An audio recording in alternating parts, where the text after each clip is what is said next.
A 6'4" senior from Chipley, Florida, number 3, Trent Forrest. Chipley is small. It's not that many stoplights. I mean, everybody knows everybody. I mean, that's really just what it is. It's just small, kind of tight-knit country community. It's just friendly or family-oriented there. With just one middle school and one high school, the friendships in this town run deep. I've known Trent since elementary school when he used to come watch his brother play at the high school games and at some middle school games. I've known Trent since elementary school, but we really weren't really close until middle school when we started playing basketball together. I've been watching Forrest play as long as I remember. Even from a young age, Trent Forrest possessed big-time talent, the kind of talent that isn't often seen in such a small town. Forrest fresh as he goes. Yeah, I'd watch fifth graders play, and I'd see him out there playing with them, and I couldn't believe how much the skill level he had. It was so high. Very impressed in what he could do at that age. Well, we never lost a game. Well, Trent never lost a game starting in 6th grade. Me and him were the only kids that were able to dunk in middle school, mainly because he picked me up and let me dunk one time. Sports in a small town are a way of life. The excitement surrounding a basketball game brings an unmatched level of energy and a sense of community that permeates the entire town. Sports was big. I mean, we take our sports very seriously there. I mean, even though it's small, we put a lot of emphasis on just being a good team, whether it's basketball, football, whatever. So, I mean, you get a lot of support from the hometown too. I mean, when you're doing good, and I mean, everybody comes out Friday nights for football, and then just throughout the week for basketball, you have basically the whole city at the game. Trent's support and success may have started in Chipley, but they've carried over to Florida State, where he's become the winningest player in program history. Chipley fans can make the short trip to support their favorite Seminole. From Trent Forrest. And I feel like that was just what kind of brought me to Tallahassee. I mean, I wanted my family to be able to watch me play while I was in college. You move off to college and not as many people know you, so you don't have that home crowd cheering you on and everything. So I guess if you have a little piece of home in the stands cheering for you, it probably means a lot. I wanted to get signed by him because I had a Chipley sweatshirt and I was with some friends and for his birthday party. And I got it signed by 11 and 3 because he was 11 at Chipley and 3 for Florida State. As a fan, it's unbelievable to sit there and watch him do them things. I still talk to him on the phone occasionally, and I let him know, if he didn't do something right in a game or something. I will always be his coach, but to me, he's always going to be a friend. Trent Forrest and Chipley, Florida go hand in hand. The appreciation is real, and the town of Chipley would not be the same without its small town superstar.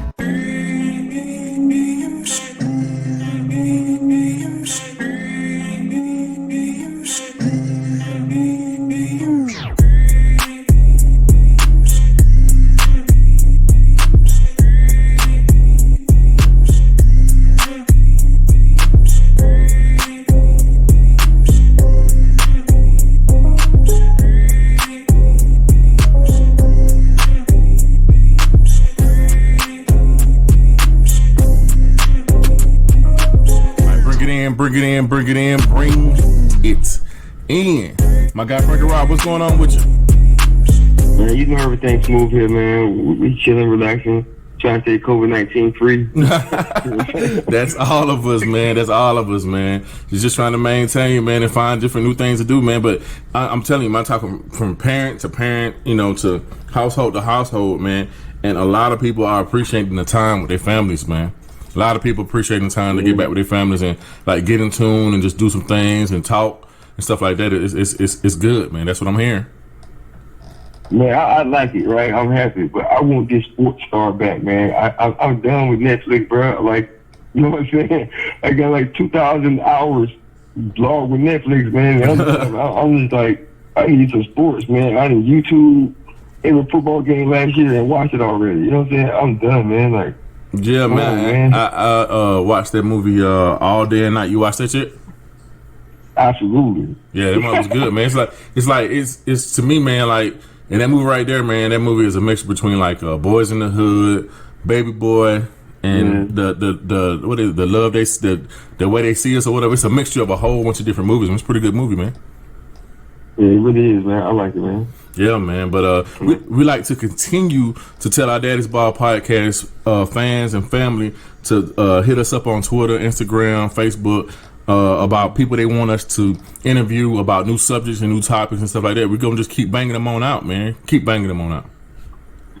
Yeah, hit us up. We got the Daddy's Ball podcast. That's Randy Wade on Frankie Rob. You can hit us up on any social media outlet that they have. And if it's something that you are concerned about when it comes to the recruiting process or anything of that nature, hit us up and we can find out. We'll interview people that you look up to if need be, whatever it is. Like, we try to make sure everybody, got something they can, obtain from this. You know what I'm saying? For sure, man. Without further ado, man, we're going to go ahead and introduce our guest. Got Florida State University basketball, the captain of the team this year. They only lost like 4 games. It was really previewed to really do big in the tournament if it wouldn't have been shut down. We got the captain, Trent Forrest, man. Trent, how you doing? I'm good. Just trying to maintain, trying to stay happy, so everything good. Right. Yeah, man. I appreciate you, man, for coming on, man. I appreciate all the efforts, man. You ain't have to do this, man, but we're going to break some bread, man, and get to the gist of your story, man. So how was it, man, this season, man? How was it this season, man, with this great start y'all had going into the tournament? It was great. Outside of just kind of what happened with the virus, but other than that, we had a great season. We was playing pretty well. So I really couldn't even complain to having a better senior season for me. We was playing really well. We played a lot of big games that was kind of setting us up for the tournament. So it was going good for us. Oh, man. We're going to get into all that, man. We're going to dig and dive into all that. What you say, Frankie Rob? So that was good, man. Like, the biggest thing, like, when Randy told me about you, I looked you up, and it was like, you're supposed to have a real big season this year. Like, so they're expecting everything, lottery, everything out of you this year. You know what I'm saying? So it's kind of disappointing to see that it ain't going to happen.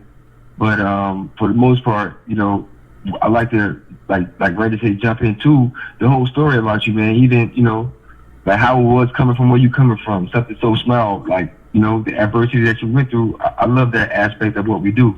Yeah, for sure, man. You say, Randy? Yeah, man. So, like a little small city, man, next to Tallahassee, man, Chipley, man. That's where you come from, man. And how was it doing youth sports? It was great, for real. I really couldn't complain. Just going up there, that's kind of all we had because, like you said, it's a small country city, so it really wasn't much going on. But, they took sports serious. So, basically going up, that's the first thing you kind of get into as a kid is youth sport. And for me, my parents on both sides kind of my family, we was athletes and they both played football and basketball. So for me, as soon as I was born, that's kind of what I got into, was both football and basketball. Yeah, man. When I was, my Sean was a kid, man, they did something where they had like a football and basketball and kind of made him choose like one or the other, and I could have swore he picked basketball, but his granddaddy swore he picked football. They did something like that for you too? Nah, they didn't make me pick. They let me play both. No, I'm talking about when he was an infant. Did they roll like the ball out? When he was an infant, they roll. Okay. Oh yeah. So when I was born in the hospital, I guess they had like some different balls there for me. So as soon as I kind of got out of all the stuff with the doctors and everything, and they said they put kind of the different balls in my crib, and the first one I picked up was a basketball. So that was kind of what it was for me, kind of picking at a young age and kind of my sport. Yeah, man, that's crazy, man. Absolutely. We did the same thing for Sean, man. That's crazy, man. So, like, what sports did you play again? Just basketball and football, right? So no baseball? Yeah, just basketball. No, I hadn't played baseball. My older brother, he had played when he was young, and he ended up getting hit in the face by a ball. And my mother basically, she took him out of it, and it was no chance I was playing. Kind of when I was coming up, even if I wanted to try to play, she wasn't having it. Man, it'd be like that, man. Frankie Rob, have you ever noticed something like that, man, where like a older sibling to play something, get a little hurt or something happen, and the younger ones can't do it? Right now I'm going through that. Not as far as myself, no, but I look at it with my family. You know what I'm saying? Like my son got hurt, and what he accomplished. You know, everybody else trying to do the same thing under him. So you know, from that aspect, I do. But from my aspect, I'm the older brother. So everything I did, my little brother did. You know what I'm saying? I feel you, man. It's like that sometimes. So like, let's talk about like the recreational side, Trent. So again, I said like you can read on Wikipedia all about your life. It's kind of crazy. It's kind of updated to now already. It's real quick, but it says on there about you playing rec ball with your dad. Yeah, no, for sure. I mean, growing up, that's kind of who my little league coach was, basically until I got old enough to play AAU and middle school ball. So just growing up, basically from like 4 years old to about 11 or 12, I was playing up under my dad. Kind of, he was coaching me up at a young age. Okay. So, you know, our podcast is called Daddy's Ball, and we talk about that, you know. So a lot of times, what we mean by Daddy's Ball, a lot of times with your dad, you know, they give you that double jeopardy. They'll hit you up in practice real hard, hit you up at home real hard. A lot of times, some coaches, they wouldn't even coach kids unless their kid was playing on the team. They send the team around them. So, like, did you have any issues like that? I mean, I definitely had the double-sided thing with playing, I mean, especially in a small town like I was, and kind of being better than everybody. So, I mean, I would get my part of it on the team wise, but once I got home, I probably had it harder once I was at home than I was when I was with the team. So I definitely kind of had both sides of it. And I mean, the only kind of issue was, I mean, especially as a kid, I mean, I really didn't understand that it was kind of like a tough love. So I thought it was like getting on to me, and I kind of got mad for a little bit. And I mean, at a young age, I was telling my mama, I was like, I don't want to play for him no more. And we laugh about it now. I mean, all the time. He said, I remember how he kind of wanted to get traded off my team or whatever. So, I mean, it's something that we laugh about now. But, I mean, at that age, I really didn't understand. So I didn't really know. But, I mean, that was really kind of the only problem I had. but tell us how it molded you, because you got to think about it, man. That molded you in the person you are today, man. Don't you see kids like at FSU or whatever that when a coach holler at them for a minute or say something a little sideways, they get all bent crazy, you know, and it might be just, you be like, okay, whatever, and just keep it moving because you're used to it. That tough love. Yeah, nah, for sure. It definitely helps because, I mean, if you can't get coached, it's going to be rough for you to make it. So I definitely appreciate it, getting it kind of at an early age. So, I mean, it definitely helped me kind of just going through my life in basketball, just to when I got to AAU, to middle school, high school, to college. I mean, you got to be able to take tough criticism and tough coaching to make it. You definitely do. Definitely do, man. All right, go ahead, Rick. When you said you played football and basketball growing up, and then at a certain point you decided that basketball is the way to go, when you living in Florida, right, especially in a smaller city where you live in, that, you know, it's way more avenues in football than there is in basketball when it comes to even the amount of people on the court, right? But the way you've excelled in it, like, what do you give? I forgot. I don't know. Like, what do you give? I can't say credit, because hard work pay off, we all understand that, but what do you give, like, you had to be determined. Where did your determination start, and how did you keep it going from smaller to even college, man, and your career in college? Like, what was your determination there? Like, yeah, I mean, I probably would say I got it from my brother. I mean, just growing up, I was kind of always following him. I mean, he would always kind of be on the computer watching kind of the pros, seeing what they was doing, reading up on just how hard they got to work, just things like that. And I mean, he was kind of, when I was under him, it was probably around his junior year of high school, kind of transitioning to college a little bit. So he was kind of at his peak, playing kind of his best ball and understood everything. And I mean, he just preached to me, kind of just getting out of Chipley, getting away from there. I mean, but it's going to be hard because I got to put in work. So I would say that's where I got it from, is just seeing my brother and him kind of being hard on me as well. I mean, he would get me up, make me work out with him and stuff. And I mean, having an older brother, we gonna play. I mean, we played outside in our front yard. I mean, so basically the time I got out of school till nighttime, and I mean, we'd be out there dang near fighting. So It's kind of where I would say I got it from. Yeah, man. You got to get it from, I feel like, man, you got to get it from somewhere, man. Either you have to get it from somewhere or like you want it. Like you might not have no guidance, but you know that you want to be in a better place, and you just get that determination from the inside, you know? Yeah, for sure. For sure, man. Yeah. So let's move on up to Alabama Challenge. We kind of go on the AAU side of things, then we'll hit the high school side of things. So how did the Alabama Challenge find you at Chipley, Florida? Because Alabama Challenge is from Montgomery, Alabama. All right, go ahead. Yeah. So, I mean, for me, it was, they weren't even really coming to see me, but they had one of he was like my god brother playing on our high school team, and him and the high school coach was kind of plugged in with the people with the challenge to get him on that team. So the high school coach at the time told them that it was a middle schooler talking about me that was pretty good, that has a chance. And I mean, after that, they came over and watched one of my middle school games, and that's kind of how they found me. And I mean, from there, they kind of just put me under their wing and let me work up under them. But that was kind of the story with how they found me. The coach, he liked me a lot, so just kind of went from there. Man, and so did your rec team? How far did y'all travel? You were the one with your dad. Y'all travel outside of Florida or no? No, we didn't. That was the crazy thing.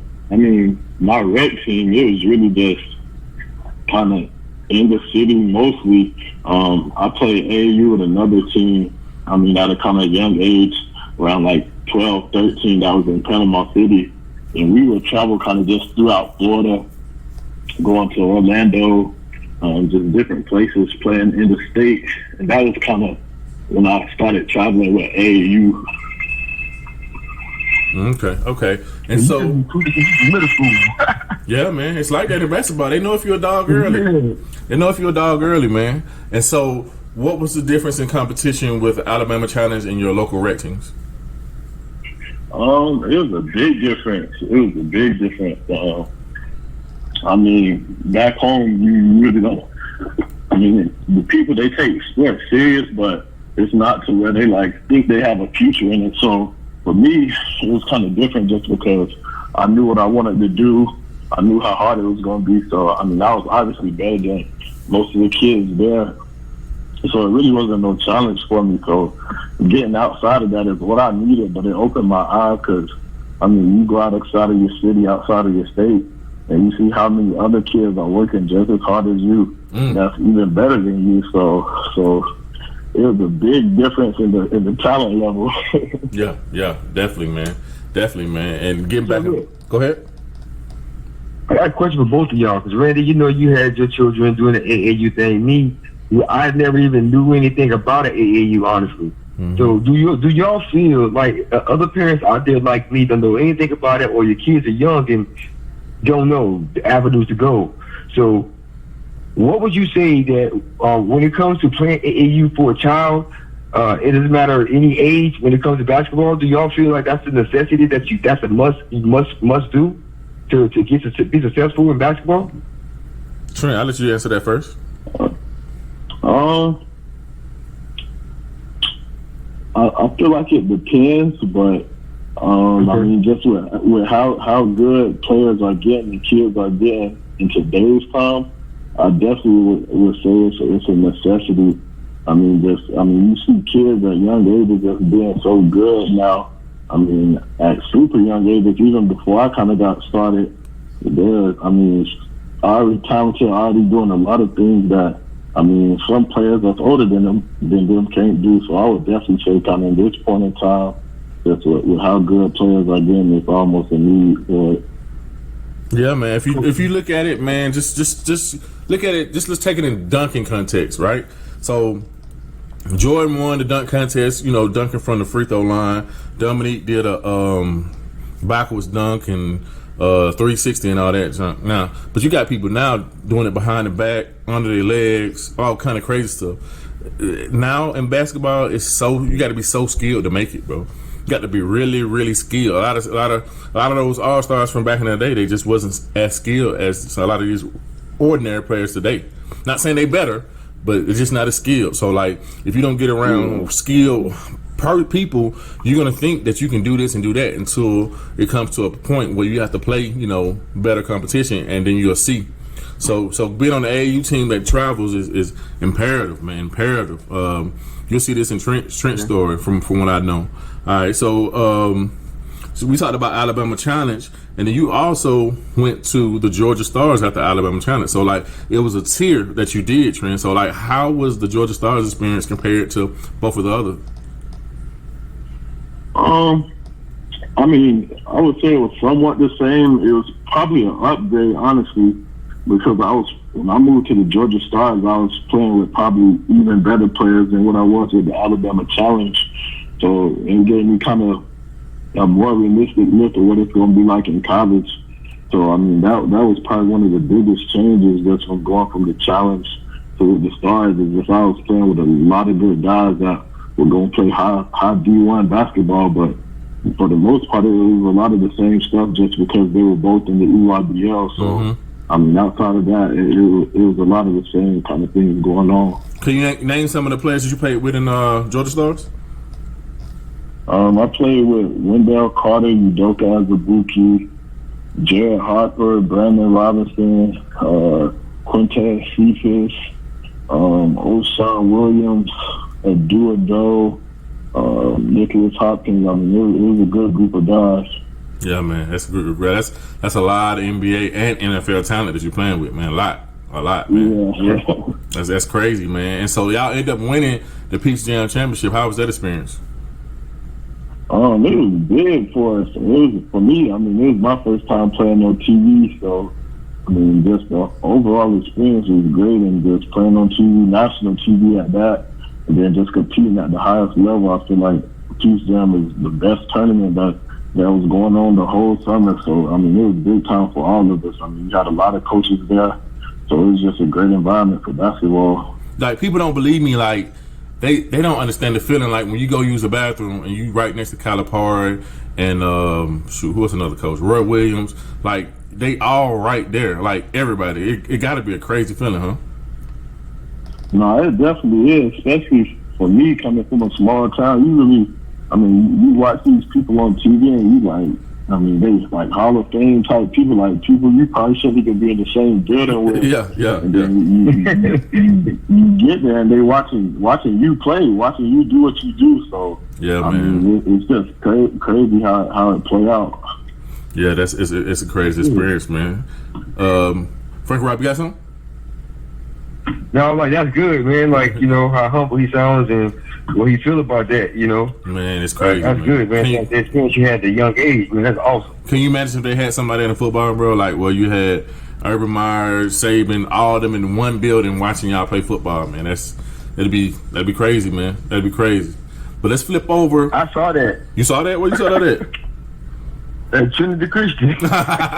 Yeah, you do see that in some high schools, but that's not everybody. But you got everybody in the country there, like all your competition in your class is there, and they competing. So it's crazy, man. Because everybody's the best point guard in the country to the 20th point guard in the country, all in the same building, and they all competing. That's just can't get better than that, man. Can't get better than that. But let's flip over to the high school side and see how that affected both angles, so playing with, all that talent on the AAU side, EYBL side. Now you're at Chipley where y'all won 2 state championships. How was that? Yeah, so I mean, it obviously helped me a lot, just kind of going from AAU back to my high school team. Mm-hmm. I mean, it taught me, just from playing AAU, taught me how to play with other good players, but at the same time, once I got back to my team, it kind of showed me how you work with players that may not be as good as you, how to win. There's things like that, things you probably don't even think about that are good characteristics to have, just learning how to run a team when you don't have players that's as good as you. So there's a lot of stuff like that for me that, I feel like helped me a lot, just going from AAU back to my high school team. But at the same time, I was still getting better as a player, so it wasn't like I was having no dips or anything like that. Yeah, I'm pretty sure your average was a whole lot higher at Chipley, huh? Nah, for sure, definitely. Yeah. Yeah, the ball was coming to me almost every play, so I was kind of the one making all the decisions. So and my average is definitely higher back in high school than it was at AAU. Yep, man. Also, man, you told me a story about when y'all played Providence. Y'all played Grayson Allen at Chipley? Yeah, we did. So we was having this Christmas tournament. I mean, my coach was trying to get some good teams in it. And he got Providence in it. And, I mean, I didn't even know who Grayson Allen was, but going into the game, kind of everybody in our crowd was kind of talking about it. And so, I mean, I was kind of looking forward to it. And he ended up being sick during the game, or right before the game kind of happened, didn't start. And he still had 20 on us coming off the bench. I mean, that was probably one of the best teams I had played high school-wise up until that point. I mean, they had Grayson, they had the left-handed kid, I can't remember his name. And then they had Wyatt Walker, and some big dude in the middle that was like 6'6", 6'7", so it was crazy. Yeah, man, they had a really good team, man. The other guy you were talking about was Sharp, man. He played for the Raiders, man. So like everybody was talented. It was a good time, And so, how was the scholarships coming? How was the offers and stuff coming? I mean, because like you was playing AAU in front of all these schools. It's like, how was the mixture of offers coming to your high school? Yeah, so I mean, it kind of started early for me because the first time I kind of talked to a college coach was my 8th grade year in middle school. And I mean, it was kind of like the same thing with AAU, where they was there for my godbrother who was in high school, but at the time I had finished middle school practice. The high school was practicing. I just went over there, started practicing with them. And I was doing good or whatever against some of the high school players. And after, I mean, the coach from Forrest State had ended up talking to me. It was just like, I mean, we were going to keep in touch with you. So it started early, and I mean, kind of after that, I would hear more and more, especially once I got on the AAU circuit. It started just to kind of pick up after that. Once I got 9th to 10th grade, probably 10th grade, it picked up the most because I was playing really well, was ranked pretty high at the time. And I mean, it just kind of went from there. Just coaches either calling or texting me, and then sometimes they would come to the school and kind of sit down, watch us work out, watch us practice, and things like that. So it was a combination of kind of both. So you getting offers from teams like Miami, Georgia Tech, Tennessee, UCF, Wichita State, and all that kind of stuff. The top 50 player. Frank Rob, what you got? No, I was like, I'm pretty good, man. How, that process started early for him. And also let somebody like me who got a son that ain't playing football, my younger boys, are not playing football, they're playing basketball. Y'all gave me avenues, and probably everybody else listening, avenues to how to try to get the kids in college, man, because free education is the best way. Oh, yeah, right? Definitely, man. So what led to the final decision for you to commit and go to Florida State versus all those other colleges that wanted you? For me, it was, I mean, a couple different things. For one, I wanted my family to be able to watch me play, just to kind of be able to see me go through this next phase and still be able to come to the games instead of just watching me on TV. I mean, just to have the experience of ACC basketball. I mean, when we play teams like Duke, North Carolina, some people don't get to see them kind of in person their whole life, so I definitely wanted to give them kind of good experience and be in touch with the kids back home. They can see kind of, you can do this too. You can play at a high level and play against these people that you think kind of like superstars. Just playing against Ryan Williams and kids like that. Just people that, like I said, they may not never think they can get to see, but I mean, I was once the kid like you, so you definitely can do it. But that was probably one of the biggest factors. And then just the style of play and the relationships I had with the coaches was pretty big for me just coming here. Okay, that's awesome, man. But let's wind a little bit back before we go into FSU. So we tried to get you in Jacksonville at Potter's House. I'm an assistant coach there. I coach like the second tier varsity team. We tried to get you. We wanted you real bad, man. So you had got into a little bit of trouble, and but your mom wouldn't let you come. How did all that work out? I mean, yeah. So I had got in trouble my 10th grade year in high school, and just kind of how everything played out with how they kind of handed down my punishment or whatever. As far as that went, my mom wasn't happy with it, and I mean, I wasn't either. And I mean, I already kind of knew Udoka as well. My mom knew Bishop and Coach Steve-O just through the church route. So, I mean, I was talking to those guys. I was thinking of just getting that better competition I mean, I knew at Chipley it wouldn't be really a challenge for me outside of just when I got with my AAU team. So that was kind of my thought process. I came up and visited for like a weekend or like a week. And I mean, I was just up there working out. I enjoyed it. I was ready to come, ready to bring my stuff from Chipley. And then, I mean, my mom, she was on board for it until it kind of got too serious where I was like, I really want to go. And then I could kind of tell kind of a mood change where, I mean, I was the baby. She didn't have my brother in the house no more, so I could tell she kind of didn't want me to go. So once I seen that, I was just like, I'll stay. But, I mean, it still worked out for me. Oh, yeah, it did. What would you say to a young man in that situation? Because you got to think that was kind of a turning point for you when you got the issue, you got in trouble or whatever.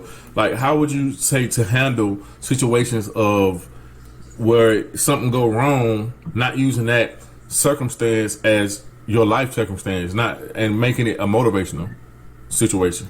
Yeah, so I mean, for anybody that get in trouble, I mean, definitely let it use you to motivate you. And I feel like that's what I did. I mean, you don't need to dwell on it. I feel like that's going to kind of shape you to the person you're going to be. So for me, I mean, I just used it. A lot of people at the time was just talking about me, talking about my family. And that whole summer, I just thought about it, the things they were saying. And I just used it that whole summer. I just worked. And then I was like, well, I know if I get back to this point next year, I'm not going to let it happen. And then we went on to win 2 states back to back. So for me, that's what I would say. If you get in trouble, you don't got to let that one mistake define you. I mean, you still got more chances, hopefully, to kind of get it right, to change your path. And that's what I did. So I feel like for any kid that get in trouble, don't let that moment define you. You still can be better than that. And you can use it to motivate you. Yeah, man, you did it, man. The biggest way to silence your critics, bro, is just perform and be successful. That's it. You know? Right. Frank Rod, what you got? You're right about that, bro. And you know, and that's how you in my opinion, that's how you find out the people with the best character. Like, I could talk to you for a little bit and know you have a strong character. That's a good charismatic person. Right, because you went through something, and sometimes it takes you to go through something, and you're on the verge of losing everything to get you to where you are. You know, I'm happy you got through it. You made it successful. Now you have a good life going forward, man. So you did a good job, young man. But I also want to bounce back on this thought process also. So people got to remember, a lot of people don't get second chances in today's society. A lot of people don't get second chances. That second chance, sometimes, that first chance is your only chance sometimes. So a lot of kids are getting into trouble and be like, man, I just want to give him a second chance and all that kind of stuff. It's so many different athletes out here. It's so many different avenues.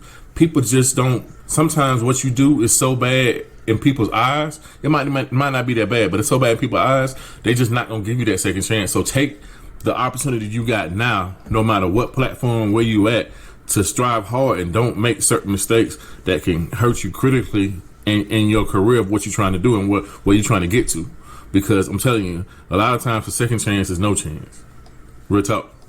For sure. So let's go on into the FSU, man. So you've been in all these places, man. Been playing in front of the top coaches in the nation. Been playing with NBA players. There's numerous NBA players.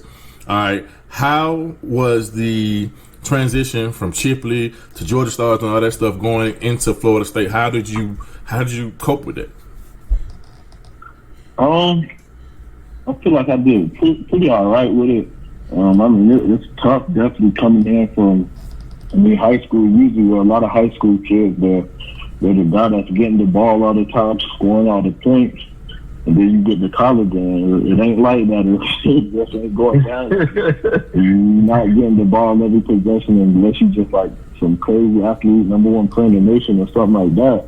But you got to find a way to kind of make a role to compete and get that playing time at a freshman. And that's kind of what I did. So coming in, it was a little different, just getting adjusted to not being the guy all the time that's touching the ball and scoring, but just to find the other ways within it in your game to kind of get on the court. So, I mean, it was a struggle there for a little bit, but I was able to kind of get through it pretty early. Yeah, I see. I'm looking at your stats and stuff right now, and you fill up stat sheet. So, like, if you ain't scoring, there's a lot of other things you're doing, man. How important is it to learn how to do other things to be on the court versus just trying to get points, trying to get buckets? It's very important. I feel like definitely in today's game, I mean, if you only can kind of dominate the ball and score the ball, you really gonna be a liability on the floor because you're gonna be limited. But I mean, if a coach has to worry about you, say you might can score, but if you can guard, if you can get rebounds, if you can get assists, I mean that makes you more valuable to your team, and I mean it makes it harder for the other team to scout against you. So I feel like you got to kind of round out your game to still be effective. And even, I mean, I'll use this for example. If you're a scorer, and some nights it just ain't gonna go for you, but I mean, you can easily go get a steal, get out in transition, get a layup. That's an easy bucket, and you're really not even trying to ball hog or just take all the shots. I mean, it's kind of just in the floor of the game. So, I mean, that's just ways I kind of think of it. You're just more valuable to a team that way. And so, how was it? Was you playing against all those stars? Dwayne Bacon, the kid that's at the Orlando Magic. I always forget his name, man. Jonathan Isaac and all those guys, man. Those are a lot of ball dominant guys, man. So how did you just adjust, or were you just used to it playing with the Georgia Stars? Yeah, I would say used to it. I feel like that's what helped me with the Georgia Stars, kind of just preparing me for that. Being able to kind of get other guys the ball that kind of needed it, playing with, I mean, in our case, a kind of superstars like Bacon and Isaac. So it was just getting them the ball kind of, if I needed to do something, I would do it. And I mean, for me, I mean, definitely my freshman year, if I wanted to go get the ball, I knew I would probably have to get a steal or a rebound quickly and kind of go in transition to score. So, I mean, that's kind of how I dealt with it. And plus, I mean, I had the experience already playing with the Georgia Stars, being able to play with other good players. All right, man, that's cool, man. So, growing up, man, what's one of the games that was just an unforgettable game for you, where you just really did some work? I probably would say the Gonzaga game my junior year. I mean, it was a pretty close game right there going into halftime, but I think they might have still been up by a couple points, and I mean, it was just back and forth, but I mean, our team was struggling, and I just went into a mode where I was getting to the basket, scoring basically whenever I wanted to, and I mean, I feel like if it wasn't for me kind of getting hurt right there towards the end of the game, we probably would have won, but I mean, I feel like that's definitely probably the game I won't forget. Oh, I can imagine, man. I could imagine, bro. I definitely could imagine. So, tell these kids, man, how is it, man, just playing in those stadiums? Duke, North Carolina, all that kind of stuff, with everybody screaming at you, saying personal stuff that nobody should know, all kind of crazy stuff. How is it? How is that stuff? Well, you go into these places and they take their sports and serious, and I mean, you have them out there. They're basically before you even get to the games, hours before you get ready to warm up. The student section is already filled, so it's really intense. You got to be strong-minded, and like you said, the fans, they get into your personal life. They look you up. They look up, I mean, your friends, your background, there's different things that might be out there about you, and they say it to you. And I mean, you just got to be strong enough to kind of get through it. But I mean, the atmospheres are great for, I mean, high-level basketball, so it's a good atmosphere to play in. Oh yeah, definitely, man, definitely. And just being close to home, man. So picking FSU, being close to home, was there any parameters you had to set up with your family and friends? Because, I know one thing that Sean, he wanted to be away from home because he didn't want people to pop up on him, And was there any parameters, anything you kind of said, or how did that work out? So yeah, I mean, just going back kind of to that little kid, kind of the same thing. I wanted to get away from Chipley, but I mean, I definitely kind of had to set up some boundaries just so that my people know, I'm over here to, I mean, get the job done. So they really weren't bothering me, but I definitely kind of had to set it up to where I'm not going to be coming back and forth to home just to see friends or just to hang out and stuff like that.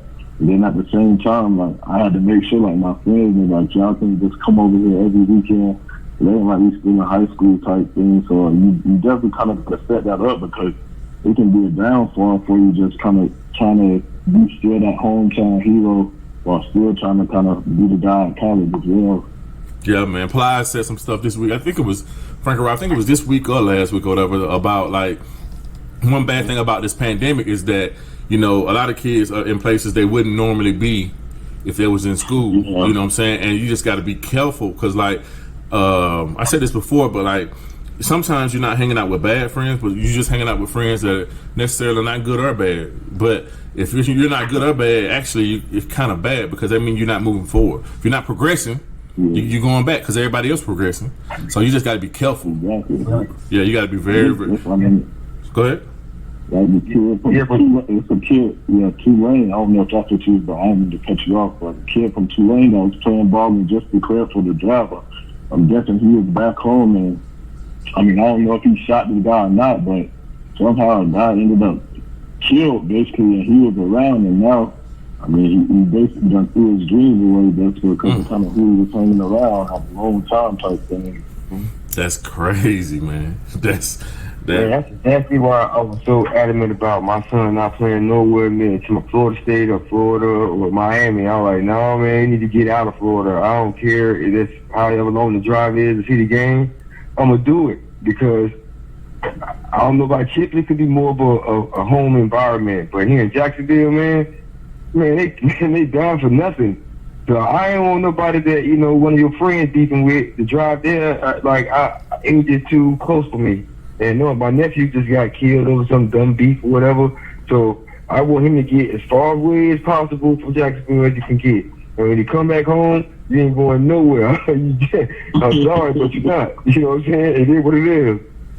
All right, so let's jump on the academic side. What did you graduate? What was your major? He said, you had to cut off there for a little bit. I said, what was your major? What did you graduate with? What major? My major, I had picked sports management to major in once I got here. So that's kind of what I got my degree in, is sports management. Okay, what are things you're trying to do with your sports management degree? Probably end up coaching, working in the front office for like an NBA team or something. Yeah, man. Probably go either one of those where I'm trying to be like a general manager if I'm not a coach or something like that. Yeah, it's crazy, man. The economy is going down, and a lot has to do with the sports not being played. There's so much stuff that revolves around sports, and getting that sports management degree is so broad. You can get into a lot of things, and it's all about who you know. You know what I'm saying? It's all about who you know, man. So I already know that you know this. That like when you meet people, you know, just give a good impression. You know, because you never know who you can go back and call later on to help you out with something that you're trying to get done.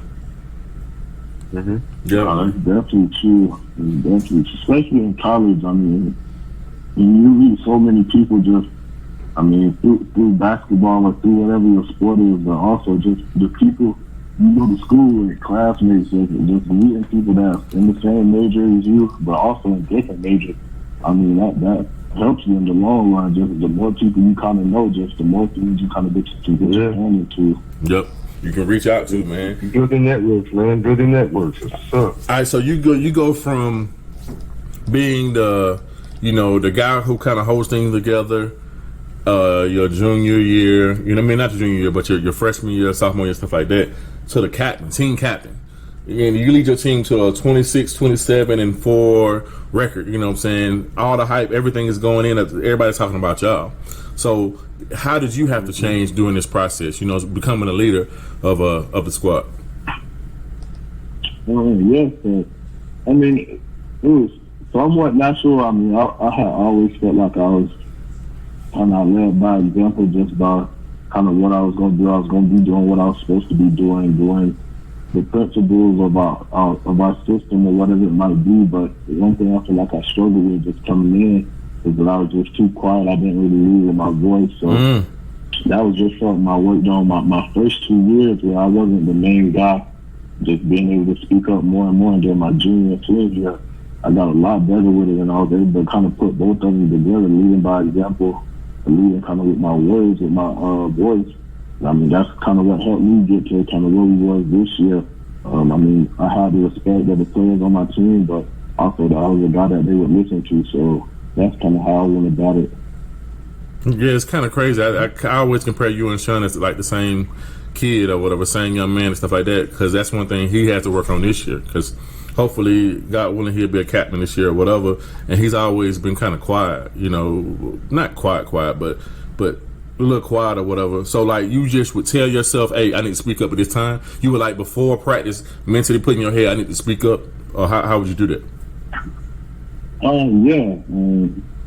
I mean, it was definitely weird, but you just have to do it. So it was like certain times in practice where you would have to just kind of speak up, even though if you didn't think it might sound right or whatever it might be. But I know, especially like for Sean being a senior this year and me being a senior last year, I mean, that's kind of who the guys need to hear is the older guys. So, I mean, even if it didn't kind of maybe sound right or you kind of thought what other people were going to think, I mean, you had the most experience in the team, so that's how I went about it. If it was just a time and there was something needed to be said, I felt like, I mean, I would just have to speak up about it.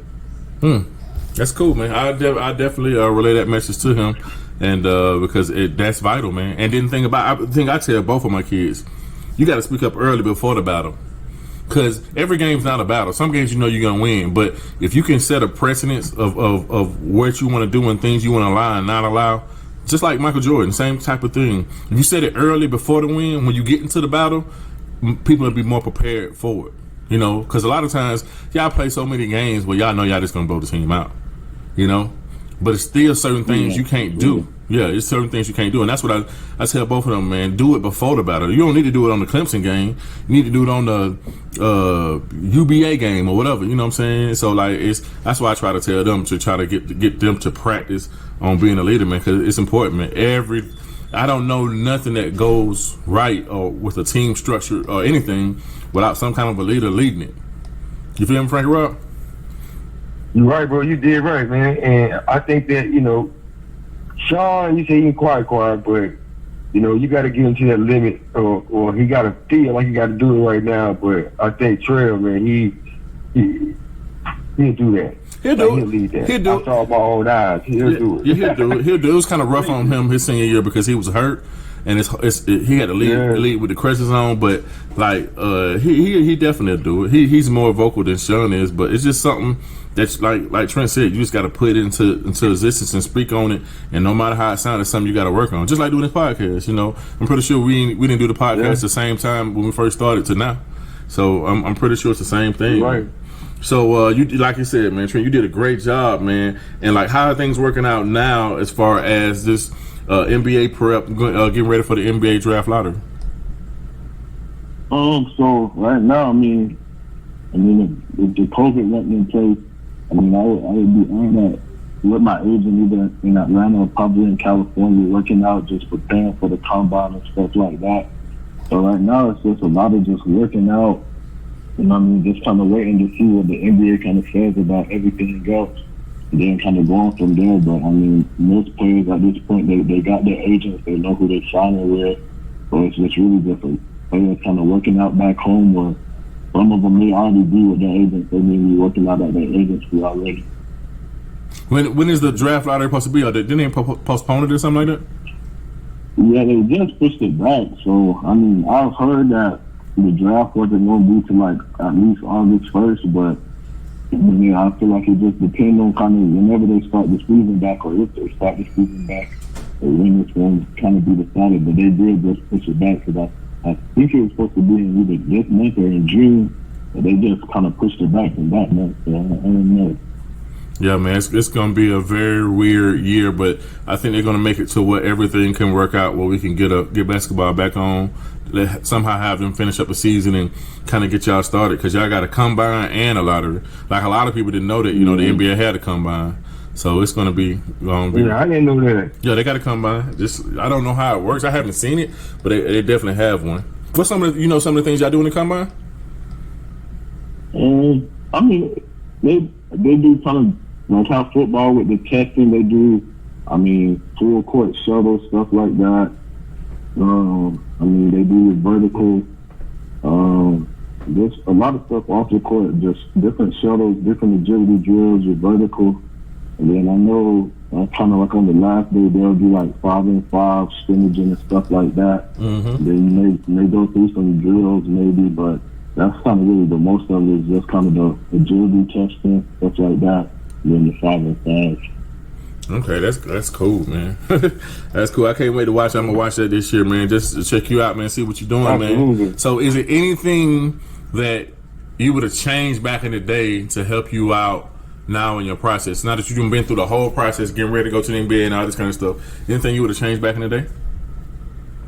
I mean, it probably would have been kind of hard to change this just being from somewhere small, but I mean, finding somebody that was kind of experienced in the sport, kind of knew what was going on for as far as kind of like the next level goes. As for me at the time, college, so just somebody that kind of had the experience kind of to help me with working on my weaknesses. I mean, in a small town like Chipley, you really don't have no like high level trainers or trainers too, really. So I mean, that's probably the one thing I would change is just hoping to find somebody that I could kind of go to like that I could work with. And that would probably be the only thing that I would really change. Other than that, I mean, it was kind of smooth. Oh yeah, it was definitely.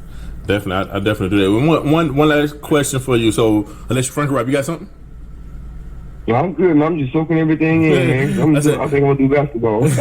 No, one last question. So, what would you say to parents trying to get their sons or daughters in your situation, and to the kid, to stay motivated and keep on the right path to kind of try to be successful, no matter what level that is? What would you say to them? Yeah, I mean, for the parents, I would say, especially in today's time, just let the kid make mistakes as far as in their sport. Let them learn how to lose. Let them, see what defeat is like, so that they can kind of learn from it and get better. Kind of just going back to what we were talking about, be there for them. But kind of let them go through it by themselves. Teach them when they need to be taught.